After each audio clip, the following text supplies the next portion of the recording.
Quel trait de personnalité tu apprécies le plus chez les autres?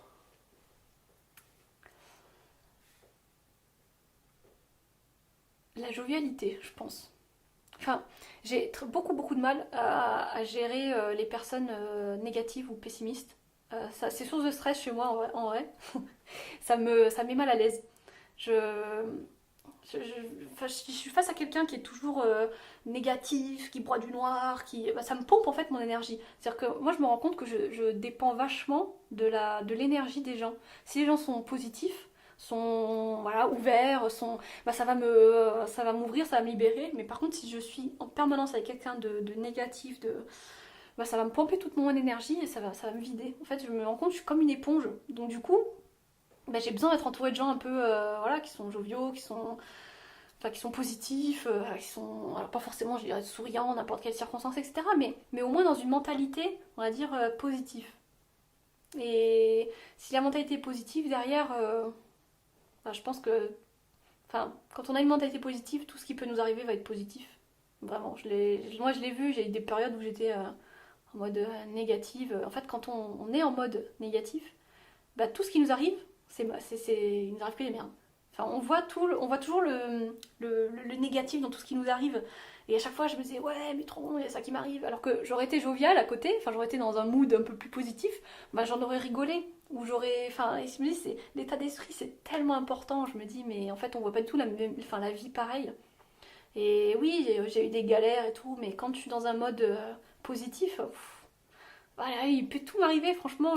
Pourtant, il y en a plein à chaque fois quand je suis partie en Espagne, il m'est arrivé des galères, mais genre rigolé, mais je me disais, c'est pas grave.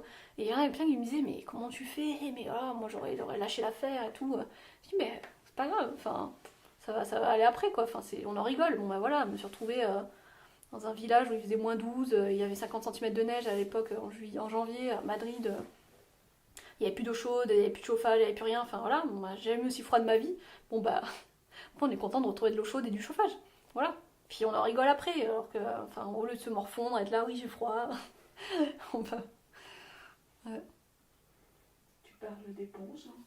Une éponge peut s'imbiber, mais ça peut Mm. aussi se dessécher. Est-ce qu'on peut te vampiriser?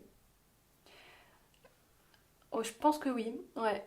Je l'ai vécu quand j'ai travaillé avec une personne pendant 4 mois qui était très pessimiste, très noire, le moindre truc. Moi j'étais vachement genre ouais, on va faire ça, non, mais ça va pas marcher, non, mais ça. Et en fait, à la fin, je me rendais compte qu'avec cette personne, je rigolais plus du tout. Et j'étais plus moi en fait. Je me suis dit, mais en fait, j'ai l'impression de me. Quand je suis. Mais alors, c'était juste avec cette personne parce qu'après, quand j'étais à côté, ça allait mieux. Mais je lui ai dit d'ailleurs, je lui ai dit, tu te rends compte, t'es tellement centré sur le négatif que du coup tu m'as pompé toute mon énergie. J'ai dit, mais je me reconnais plus, je rigole plus, je souris plus. Je me dis, c'est quand même fou parce que j'ai l'impression que le négatif a presque plus d'impact que le positif. C'est plus facile d'emmener quelqu'un vers le bas que de le tirer vers le haut. C'est très facile de démotiver quelqu'un ou de dire tu vas jamais arriver ou ça va mal se passer. Ou, enfin, voilà, on trouve toujours des problèmes à tout de toute façon. Mais c'est toujours plus difficile de se dire allez, ça va bien se passer. Ça va bien se passer. Et pour quel défaut tu as le plus d'indulgence? Euh, alors après, je sais pas si c'est un défaut, mais j'irais l'étourderie, c'est-à-dire d'oublier, par exemple, moi si quelqu'un oublie mon anniversaire, autant il y en a qui attachent vachement d'importance, ils disent ouais, on devait aller là, il a oublié, mais en fait, ça c'est quelque chose, je suis tellement tête en l'air, après moi j'ai appris en fait à le gérer, parce que en plus en étant chef de projet, valait mieux pas être tête en l'air, mais j'ai appris en fait avec des mécanismes à ne pas oublier, c'est-à-dire que le moindre chose qu'on me dit, j'ai 15 milliards d'alertes dans mon téléphone, j'ai tout le temps des. J'apprends à gérer ça en fait, mais moi j'oublie, on me dit quelque chose, le lendemain matin j'oublie. Et je sais que ça peut être mal interprété des fois en disant oui, mais il en a rien à faire, ou c'est qu'elle s'en fout de moi, ou. Mais en fait, non, c'est juste que. Voilà, moi je l'ai vu avec les dates d'anniversaire, des fois il y a des personnes qui attachent énormément d'importance. Et j'avais un père, moi, qui était une fois qui me disait, donc il avait son fils, il avait oublié son anniversaire et il s'en est rendu compte que le soir, je crois, ou quelque chose comme ça. Et il m'a dit, oh mon dieu, mais je suis un mauvais père et tout. J'ai dit, mais en fait, c'est juste que t'as pas capté qu'on était le 4 novembre. Je sais pas que tu sais pas que l'anniversaire de ton fils est le 4 novembre. C'est juste qu'aujourd'hui, t'as pas capté qu'on était le 4 novembre. Ben voilà, il n'y a pas mort d'homme en fait. Mais du coup, c'était l'incident familial, je veux dire, enfin, moi on m'oublie, enfin voilà, c'est pas grave. C'est pas grave. Mais je peux comprendre que ça puisse blesser parce qu'on se dit, bon, bah, s'il a pas pensé, c'est qu'il m'aime pas, ou c'est qu'il m'apprécie pas, ou c'est que je compte pas pour lui, ou voilà. Mais tant qu'on s'excuse et qu'on se dit, voilà, je suis désolée, j'ai oublié, ou qu'on n'invente pas une excuse, ou qu'on mente pas, parce que autant l'erreur, elle est pardonnable, autant le mensonge pour camoufler une erreur, bon, là par contre, là non. Là non. Mais si on est sincère et qu'on s'excuse, ça va. Qu'est-ce que tu attends d'une relation amicale? La fiabilité.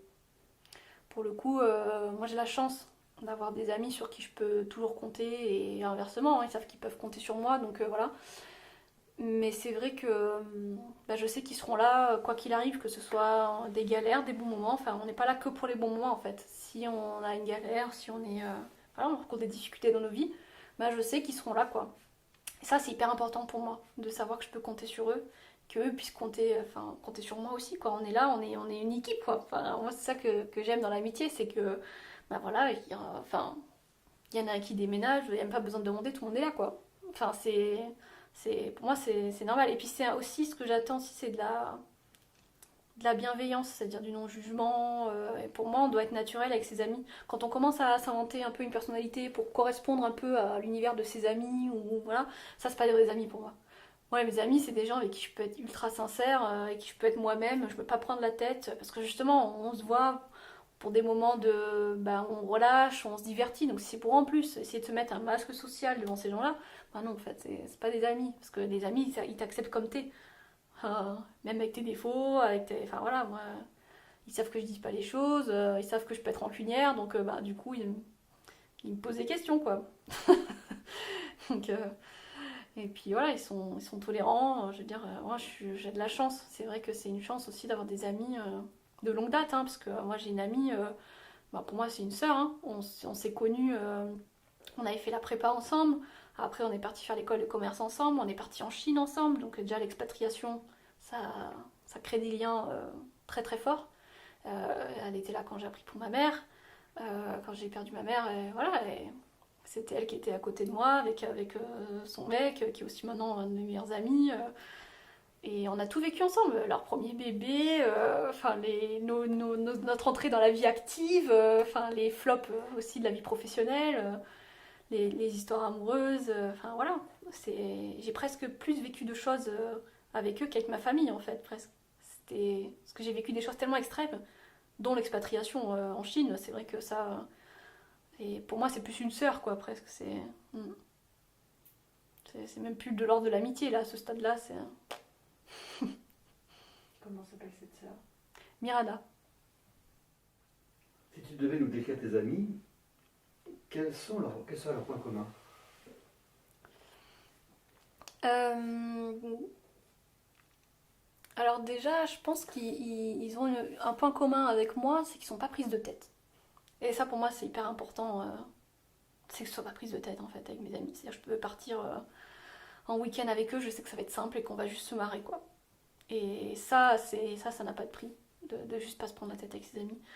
Donc ça, et puis des valeurs communes aussi, je veux dire le respect, la tolérance, la bienveillance, je veux dire, on peut parler de tout, on peut avoir n'importe quel débat, ils sont tous ouverts, voilà, ils vont jamais me juger sur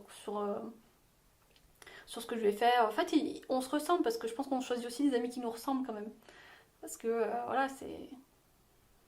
on a besoin d'avoir des valeurs communes et un socle commun quand même quand on est amis. Alors on peut être différent sur certaines choses, voilà, moi je pense que je suis un peu l'original quoi du groupe, mais, mais derrière je pense que le fait d'être un peu original et d'envoyer tout valser est en train de donner des idées aussi, parce que comme on se ressemble, du coup ils se disent bon bah si elle le fait, pourquoi pas moi, du coup. Et eux, comment ils pourraient te décrire? Bah, moi, ils me disent toujours, je suis celle qui va toujours aller vers les gens s'il y a. Je sais plus comment elle disait, s'il y a un mec qui va venir nous parler, c'est forcément vers toi qu'il va aller. C'est genre la meuf qui va sympathiser avec tout le monde. Genre, voilà. C'est celle qu'on laisse quelque part et elle va connaître tout le monde à la fin de la soirée, quoi. Donc, ouais. Et le rayon de soleil aussi, on m'appelle souvent. Mais dans mon travail, enfin, mes amis, dire ça y est, mon rayon de soleil qui est revenu. Ouais, je pense que. Bah, j'aime bien faire le clown aussi un peu, donc comme quand ils vont pas bien aussi, ou même quand ils vont bien, hein, d'ailleurs, j'aime bien faire rire, parce que je pense que le rire, c'est vrai que ça aide à dédramatiser des fois certaines choses et à faire baisser les tensions externes et internes. Donc une bonne tranche de rire et ça va un peu mieux.